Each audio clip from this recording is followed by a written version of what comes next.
xam ni c'est un combat qui vient de commencer parce que gis nañ ni nguur gi amuñu volonté parce que ku ñu may ñaari at pour wàññi pour yow mi doon wax ni courant bi dafa cher nga fal ñu may la ñaari at utoo ci pexe ça veut dire que il faut que nit ñi taxaw pour pousser la nga def li nga war a def pour def ko nag sëñ bi yomb na li may wax scientifique yi xam nañ ko pour régler problème courant bi nañu régler problème bu cos alpha les ingénieurs de l'énergie xam nañ bu baax li may wax suñ ko régler rek courant bi yomb suñu ñëwee defal ko ay carte préparée comme ni mu dem ci neneen courant bi yomb mais malheureusement nguur gi taxaw ñu taxawaay boobu taxaw ñu beneen mbir bu ñu naqari mooy dañoo demander autorisation de marche def itinéraire ñu changer itinéraire 2 heures ou bien 1 heure de temps avant le début de cette marche ñu changer waat itinéraire lu ñuy ñaawlu la maintenant nag loolu mooy wane ni nguur gi dañoo tiit nit ki dañoo ragal parce que bëgguñu ko taxaw wax leen ni yéen a fi waxoon lii askan bi ñun nag pare nañ pour wax askan bi ne ñii ñoo fi waxoon lii mais taxaw ñu pour régler ko parce que nag Sénégal il faut mu am ñu taxaw te tant que Sénégal yi ngi dund nii ñun dañuy continuer di taxaw te kenn mënuñu teree taxaw suñu bakkan bi nag pare nañ pour jox ko Sénégal man Adama Fall sama doom laa àndal mosoo gis acteur politique buy ñëw ci marché ànd ak doomam sama taaw laa àndal mi ngi takk drapeau bi takk pits bi sol casque et day def marche bi parce que dafa ma ne papa li ngay fay ci courant bi dafa cher te donc il faut ñu ñëw marche pour wane ni askan bi di ñuy fay ci courant bi dafa cher. jërëjëf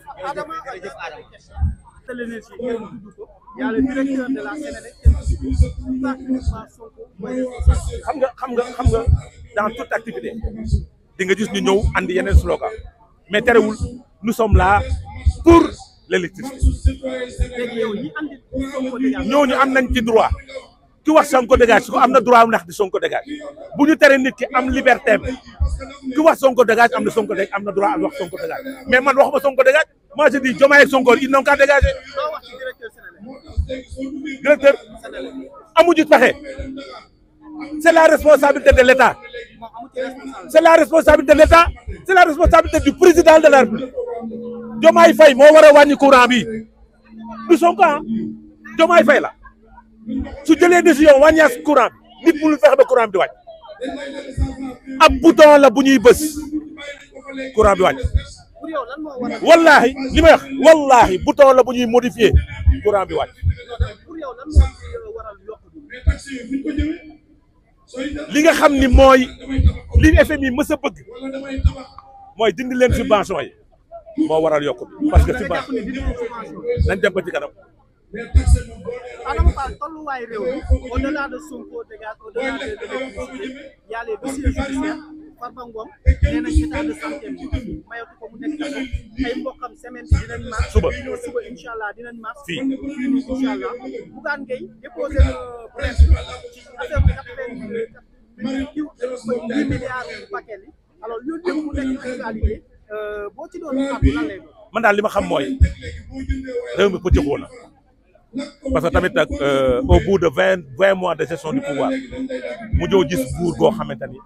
mi ngi dund ay difficultés yu métti xam nga lii lu muy wane seen télé seen manque de compétence seen manque de vision parce que yow ba ngay nekk opposition 10 ans ngay wax di charmer di séduire par ta communication léegi nag sénégalais yu wóolu la yaakaar la fal la ci 94% jox la dénk la mais ñu dénk la ñu gis ni amoo dara loo mën a teg ci loxoy askan bi lu dul xaaral ma jàpp ñi nga xam ne dañuy wax wala xaaral ma jàpp ni ñi ma njort ni dañoo def naka su dul noonu ci àddagu réew pour am lu ma teg ci loxo militants yi or que un pays ne se gère pas comme ça c'est-à-dire suñ la falee ci bopp bi da ngay xam les priorités nga dox ci les priorités parce que am na Sénégal fu mu tolloon coupure d'électricité jeexoon na Sénégal infrastructure soxlawuñu ko Sénégal li nga waroon régler mooy la question de la justice à travers les réformes soo réformer justice di nga poser ay actes yoo xamante ni yenn yi dootu fi amati soo ñëwee nga régler la question de l'économie du Sénégal poser les actes waxuma la nag nga def règlement de compte de nga xam looy porté mooy dem ci dundinu askan bi yokk subvention bi parce que président Macky Sall c'est le roi des subventions il a subventionné plus de 5000 milliards ci dund bi yow nga def 54 milliards ngay bàkkoo loolu c'est un problème maintenant nag li fi nekk moo fa xam mooy ils doivent changer de fusil d'épaule jublu ci askan bi parce que xiif nañ sonn nañ ñu ngi torox Sénégal ñett yi moo dox ci réew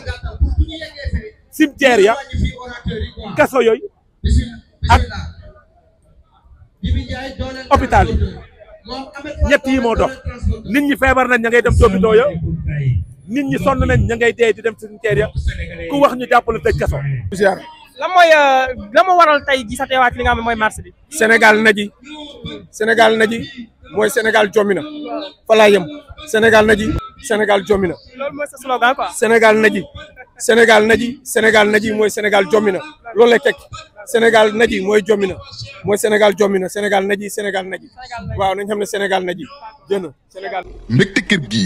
di garab goo xamante ne dafay faj gaaw a daanu ak impuissance sexuelle di garab goo xamante ne dafa baax loolu ci néew kattan. garab la gu baax loolu ci impuissance sexuelle ba pare nag li ci gën a neex mooy gàncax lañ ko daal defaree fii ci biir réewum Sénégal. ñu saytu ko ci ay laboratoire yu baax da nga koy jël te amul benn effet secondaire. bul na nag fii ci biir réewum Sénégal ak bitim réew ci numéro boobee ñu leen di affiché di 76 922 90 90. mbégte kër gi daal benn borom kër jaaxleetul ci biir néegu sëyam.